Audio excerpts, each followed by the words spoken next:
السلام علیکم ناظرین، آپ دیکھ رہے ہیں home T V news bulletin کا باقاعدہ آغاز کرتے ہیں۔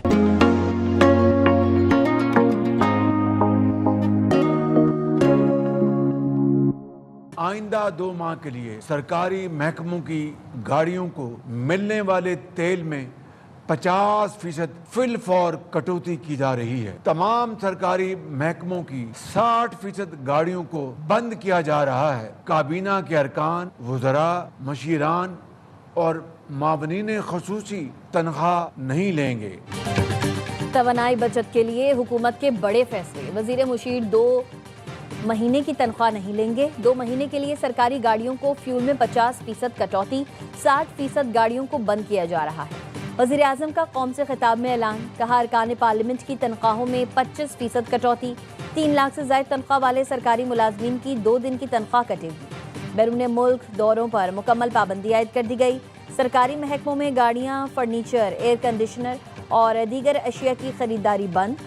سرکاری اشائیوں اور افطار پارٹیوں پر مکمل پابندی۔ حکومت کا آن لائن ورکنگ کو ترجیح دینے کا فیصلہ، ہفتے میں 4 دن دفاتر کھلیں گے۔ اسکولز میں 2 ہفتے کی چھٹیاں، آن لائن کلاسز ہوں گی۔ ایندھن کی بچت کے لیے پنجاب اور بلوچستان میں تعلیمی ادارے بند۔ سندھ میں تعلیمی ادارے کب تک بند رکھیں؟ فیصلے کے لیے صوبائی کابینہ کا اہم اجلاس آج ہوگا۔ خیبر پختونخوا حکومت کا 2 ماہ کے لیے خصوصی اقدامات کا اعلان، مراسلہ جاری کر دیا۔ سرکاری اجلاسوں کو آن لائن منتقل کرنے، ای آفس کے مکمل استعمال کی ہدایت۔ سرکاری گاڑیوں کے ایندھن میں 25% کمی، سرکاری دفاتر میں 50% تک ورک فرام ہوم متعارف کرانے کی ہدایت۔ تمام تعلیمی ادارے جمعے اور ہفتے کو بند رہیں گے۔ الیکشن کمیشن میں اسلام آباد میں بلدیاتی انتخابات میں تاخیر سے متعلق سماعت، چیف الیکشن کمشنر نے کہا اسلام آباد اور پنجاب میں بلدیاتی الیکشن کے لیے سنجیدہ ہیں، مزید تاخیر نہیں ہوگی۔ وزیر داخلہ محسن نقوی طبیعت ناسازی کے باعث پیش نہیں ہوئے، سیکریٹری داخلہ نے آگاہ کیا۔ چیف الیکشن کمشنر نے وزیر داخلہ کو آج حاضری سے استثنا دے دیا۔ الیکشن کمیشن حکام کا کہنا تھا یونین کونسل کا نوٹیفیکیشن درست نہیں ہے، ہمیں ٹاؤن اور نمبر یونین کونسل درکار تھی، یو سی کے نام نہیں مانگے تھے۔ وفاقی وزیر داخلہ محسن نقوی سے اہل تشریح کے علماء کرام کی ملاقات، موجودہ صورتحال کے تناظر میں تمام جلوس نماز مغرب تک ختم کرنے پر اتفاق۔ محسن نقوی کا کہنا تھا عزاداروں کی حفاظت اور سہولت کے لیے ہر ممکن اقدام کیا جائے گا۔ موجودہ صورتحال میں علماء کرام کو بھائی چارے اور اتحاد کو فروغ دینا چاہیے۔ علماء کرام کا کہنا تھا دشمن کی سازش کو اتفاق کی قوت سے ناکام بنائیں گے۔ India's animosity towards Pakistan and the sole objective of its Afghan policy being to destabilize Pakistan had not a word about the terrorist threat emanating from Afghanistan, which has targeted Pakistan and which many council members have highlighted in their statement. Bharat Afghanistan کے ذریعے پاکستان میں دہشت گردی میں ملوث ہے، بھارت کو افغان سرزمین دہشت گردی کے لیے استعمال نہیں کرنے دیں گے۔ پاکستان کے مستقل مندوب عاصم افتخار کا سلامتی کونسل سے خطاب، کہا بھارت نے ہمیشہ خطے میں تخریب کار کا کردار ادا کیا، بھارت پانی کو ہتھیار کے طور پر استعمال کر رہا ہے۔ بھارت کی افغان پالیسی کا مرکزی نقطہ پاکستان میں عدم استحکام ہے۔ بھارتی نمائندے نے افغانستان میں جانی اور مالی نقصانات پر تقریر کی، لیکن افغان سرزمین سے ہونے والی دہشت گردی پر ایک لفظ تک نہ کہا۔ افغانستان میں T T P, B L A اور دیگر دہشت گرد تنظیموں کی پناہ گاہیں ہیں۔ ہمسائے کی حیثیت سے پاکستان نے طالبان سے مذاکرات جاری رکھے۔ طویل صبر کے بعد پاکستان نے 21 فروری کو ٹارگیٹڈ جوابی کارروائی کی، انٹیلیجنس بنیاد پر 7 دہشت گرد کیمپوں کو نشانہ بنایا۔ پاک بحریہ نے آپریشن محافظ البحر شروع کر دیا۔ آپریشن کا مقصد قومی جہاز رانی سمندری تجارت کو درپیش خطرات کا مقابلہ کرنا ہے۔ آپریشن کے تحت توانائی کی ترسیل، سمندری راستوں کا تحفظ یقینی بنایا جائے گا۔ پاک بحریہ کے اسکارٹ جہازوں کی سیکیورٹی کے لیے اسکارٹ آپریشنز انجام دے رہے ہیں۔ پاک بحریہ تجارتی جہازوں کی نقل و حرکت کی مسلسل نگرانی کر رہی ہے۔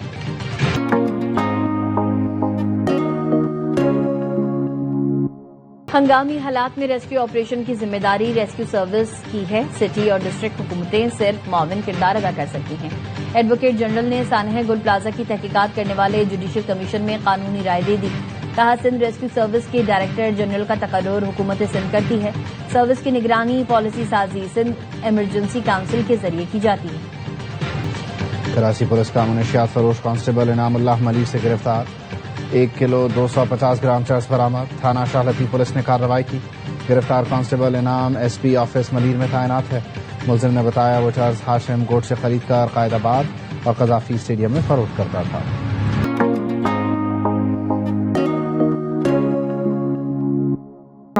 You called it an excursion. You said it would be over soon. Are you thinking this week it will be over? No, Are you but talking soon. about days? I think so. Okay, and with respect Very to... soon. Look, everything they have is gone, including their leadership.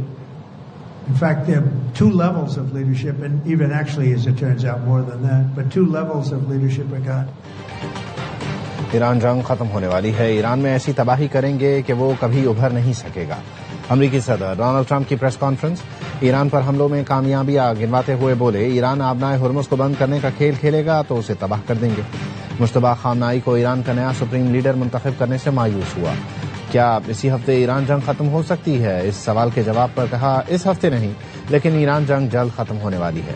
یہ بھی کہا ایرانی leadership کے 2 level ختم ہو چکے، اس سے زیادہ بھی ہو سکتا ہے.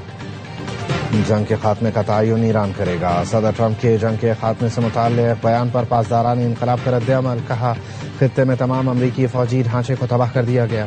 امریکہ اور اسرائیل کے خلاف جنگ جاری رکھیں گے. پاسداران انقلاب آپریشن وعدہ صادق چہارم کی 33ویں لہر لبیک یا خامنائی کا آغاز کر دیا. ترجمان پاسداران کے مطابق تل ابیب کو 1 ٹن وار ہیڈ والے خیبر شکن میزائلوں سے نشانہ بنایا. آپریشن کے تسلسل میں امریکی بحریہ کے 5ویں اڈے کو نشانہ بنایا گیا. تمام خیبر شکن میزائلوں نے مقررہ اہداف کو کامیابی سے نشانہ بنایا. اسرائیلی حکام نے 2 شہریوں کی ہلاکت اور متعدد کے زخمی ہونے کی تصدیق کر دی. امریکی اور اسرائیلی طیاروں نے ایران پر حملے تیز کر دیے. تہران، اصفہان، تبریز اور کارڈ میں دھماکے، دفاتر کی کھڑکیاں اور دروازے لرز اٹھے. گورنر اصفہان کا دفتر یونیسکو کے عالمی ثقافتی ورثہ اور قدیم شاہی محل بھی نشانہ بنا.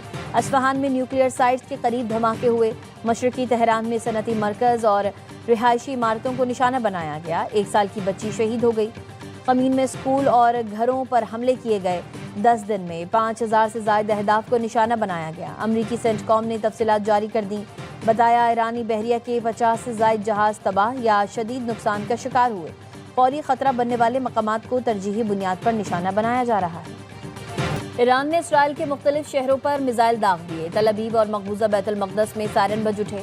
اسرائیلی فورسز کا کہنا ہے متعدد میزائل روک دیے گئے.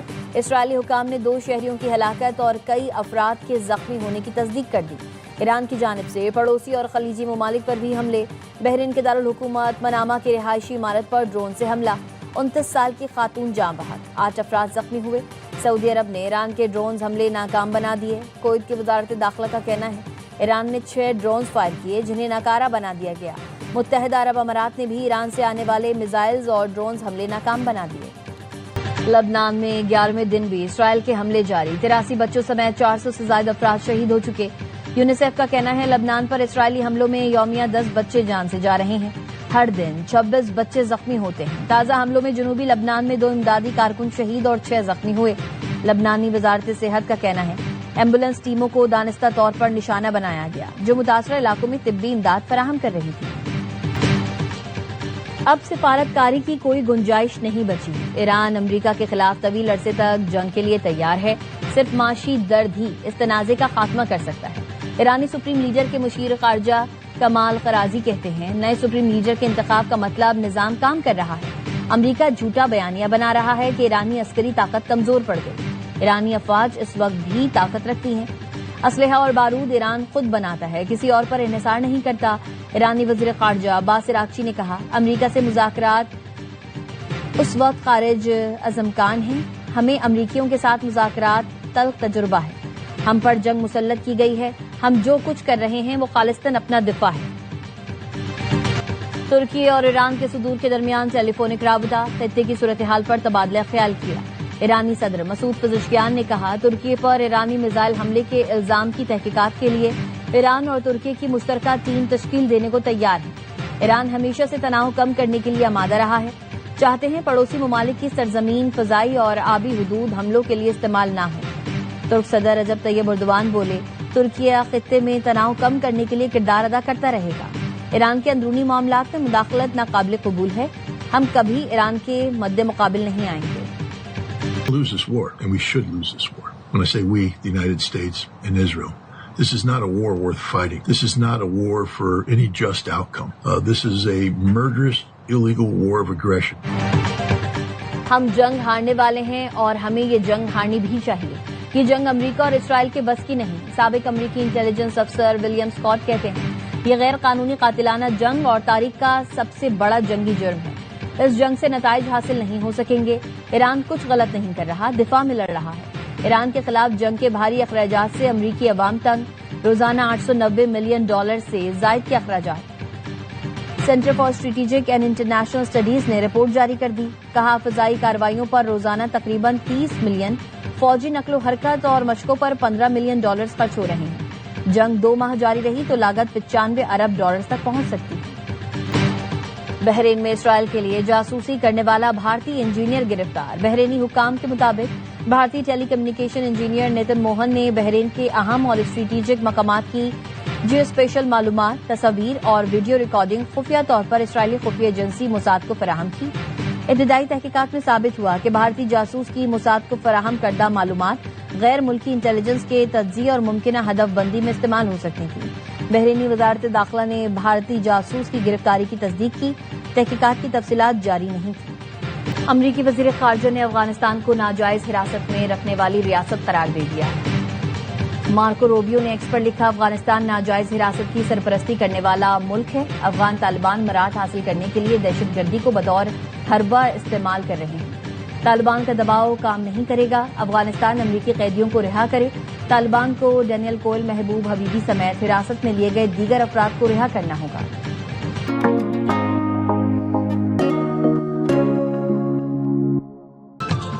اور ملک بھر کے لاکھوں مسلمان آج سے اعتکاف کریں گے. تاخراتوں میں شب قدر تلاش کریں گے. مساجد اور گھروں میں تیاریاں جاری.